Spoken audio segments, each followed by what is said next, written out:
February manifests a bond between the people of Pakistan and Kashmir which remains inalienable even to this day and will remain so for the future times ahead.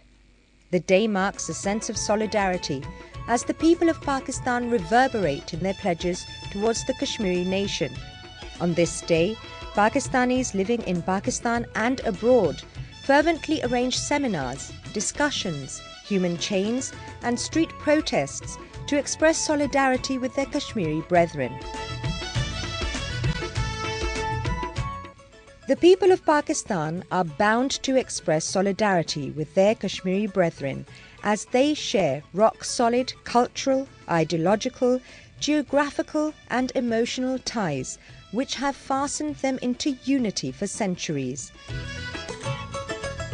The issue of Kashmir is the unfinished agenda of the political movement, which will ultimately conclude when the Kashmiris will exercise their birthright of self-determination. The Kashmir dispute dates back to the partition plan of the subcontinent in 1947. According to the partition plan, geographically contiguous Muslim-majority areas were to accede to Pakistan and Hindu-majority areas were to go with India. Pakistan was the obvious choice for Kashmiris because of the irreversible geographical, cultural and historical affinity between the two. Kashmir had an overwhelming Muslim majority and the largest common border with Pakistan. Kashmir had no land access to India as all its roads, postal and telecommunication links and trade and commerce were through Pakistan. The only effective link between India and Kashmir was a Muslim-majority district, Gurdaspur, contiguous to Pakistan, which should have been awarded to Pakistan by all rules of logic, law and morality. Indian leader, maddened with imperialistic designs, conspired to usurp Kashmir.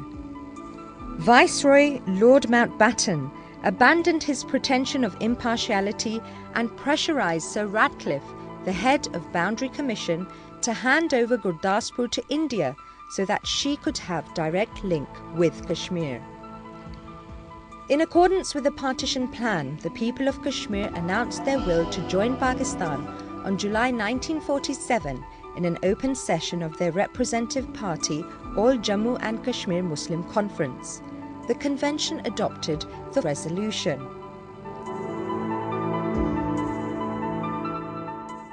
After carefully considering the position, this convention of Muslim Conference has arrived at the conclusion that accession of the state to Pakistan is absolutely necessary in view of geographical, economic, linguistic, cultural and religious considerations.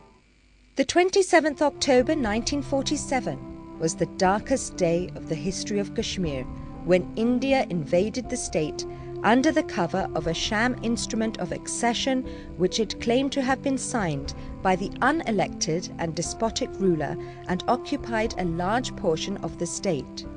The Kashmiri people rejected this illegal occupation and launched the freedom movement and got some part of the state liberated from Indian clutches, which is now known as Azad Jammu and Kashmir. Sensing its defeat, India rushed to the United Nations with the lame excuse that Pakistan was interfering in Kashmir, seeking UN adjudication on Kashmir, and as such, Kashmir became the first issue to be entertained by the UN. The world body passed successive resolutions in its Security Council, granting the people of Kashmir the right to self-determination. The Indian leadership, after accepting the UN verdict, repeatedly assured the world that Kashmiris would be provided the opportunity to decide their future. 6 decades have passed, but these promises remain unfulfilled. I want to say quite unambiguously that I do not think that any country that calls itself a democracy has the right to force people to remain with it, in a militaristic way, in the way that India is doing. In order to prove that it's a secular country, it is brutalizing Kashmir. And this does not prove secularism in any way. So I'm pretty clear that I do believe that the people of Kashmir have the right to self-determination. They have the right to choose who they want to be and how they want to be. I don't believe that there can be any debate, any clarity, any honesty in that as long as that military occupation continues. So initially, obviously, the first step would be to demilitarize, to withdraw this absolutely unbelievable law called the Armed Forces Special Powers Act, which allows even non-commissioned soldiers to kill on suspicion, that gives the army complete impunity. In order to sort out the absolute horror that is unfolding in Afghanistan, the civil war that is breaking up Pakistan, Kashmir is a key issue. And none of this area will be, the conflict cannot be resolved unless Kashmir is resolved. The deceptive Indian policies forced the Kashmiris to conclude that India was not ready to give them the right of self-determination. It resulted in a mass uprising, to which India responded with the worst kind of state terrorism. Over 700,000 brute forces have turned Kashmir into a jail and have broken all the records of human rights violations in the occupied territory.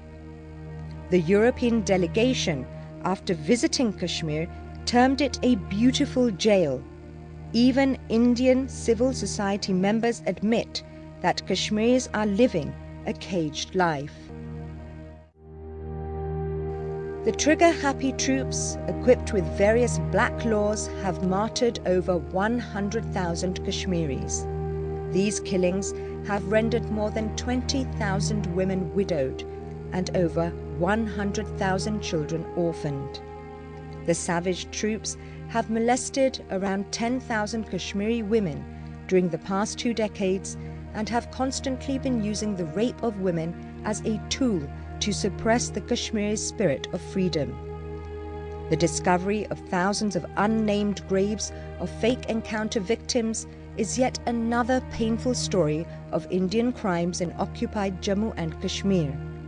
It is believed that these are the graves of those innocent Kashmiris who have been killed in fake encounters by Indian forces for rewards and promotions, and then buried them in secret graveyards. The Indian savagery can be gauged by the fact that since June to September 2010, over 120 persons, mostly teenagers, were butchered by cannibal forces in different areas of occupied Kashmir. The whereabouts of thousands of innocent Kashmiri disappeared in Indian forces' custody is yet to be revealed. The Kashmir issue has been the cornerstone of Pakistan's foreign policy since its existence. Pakistan has been persistently advocating for the settlement of Kashmir dispute in accordance with the wishes of the Kashmiri people and UN resolutions. At international conferences, bilateral discussions with India, and international forums, people of subcontinent have suffered a lot, particularly the people of Jammu and Kashmir, as they have been deprived of their basic human rights, including internationally promised inalienable, unfettered, and unconditional right to self-determination. Kashmiris around the world are clamoring for justice and sacrificing their lives for the legitimate and basic right of self-determination promised to them by international community through UN resolutions. Yet they are being subjected to, on a daily basis, mental and physical torture. It is therefore essential that a solution to more than 6 decades old problem is sought immediately. It is clear that without addressing Kashmir issue, no significant progress and prosperity can be achieved in the subcontinent. The doctrine of hegemony is no longer valid, therefore needs to be changed. Pakistan will continue its principled political and diplomatic support to the people of Kashmir for the inalienable right of self-determination as per resolution of the United Nations. India has foisted 3 wars on Pakistan for pleading the Kashmir case and advocating right to self-determination for the people of Kashmir. The persistent security challenges posed by India aimed to harm Pakistan economically have also failed to deter Pakistan from supporting Kashmir's legitimate struggle and abandon its principled stand on Kashmir. Notwithstanding these odds, Pakistan's commitment remains unshakable. It is due to intense diplomatic efforts of Pakistan that echoes of Kashmir issue are heard around the world today. India has been desperately trying to create dissension between Pakistani and Kashmiri people through different intrigues, conspiracies, and malicious propaganda, but all its hopes were dashed due to unwavering commitment of Pakistan towards Kashmiri people. There is no denying the fact that the hearts of people of Pakistan throb with those of their Kashmiri brethren, be this either inflictions on Kashmiri people in the form of Indian state terrorism or due to natural calamities.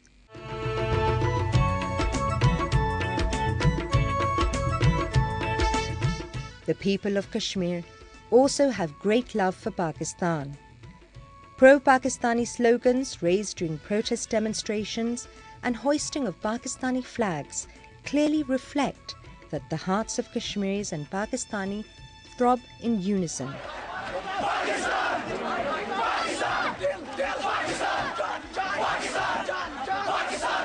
It is in this backdrop that the people of Pakistan observe 5th February as Kashmir Solidarity Day and express its unshakable and unflinching commitment with the just cause of the Kashmiri people. The tremendous support demonstrated by Pakistanis on this day reflects the intensity of their feelings and concern for the people of Kashmir.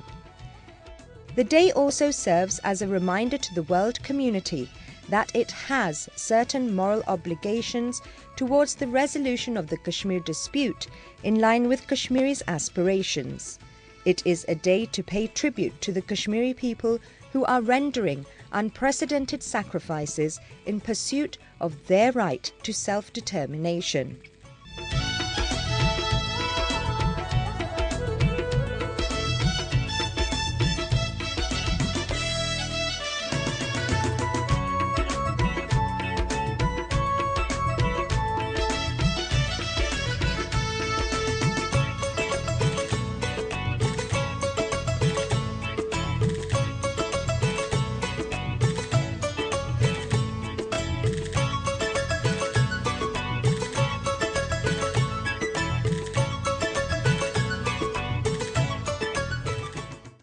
With their Kashmiri brethren as they share rock-solid cultural, ideological, geographical and emotional ties which have fastened them into unity for centuries.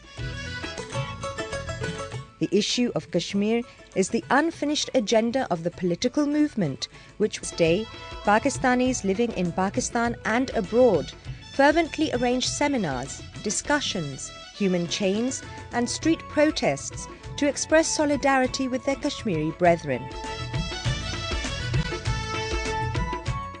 The people of Pakistan are bound to express solidarity.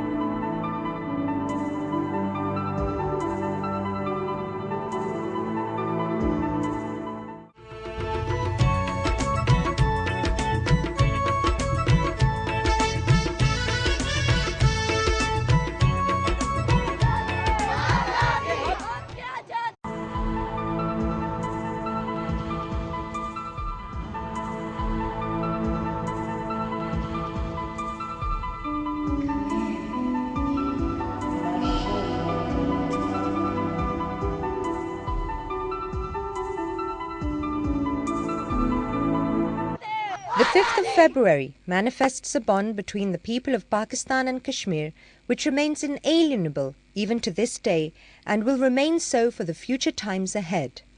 The day marks a sense of solidarity as the people of Pakistan reverberate in their pledges towards the Kashmiri nation. On this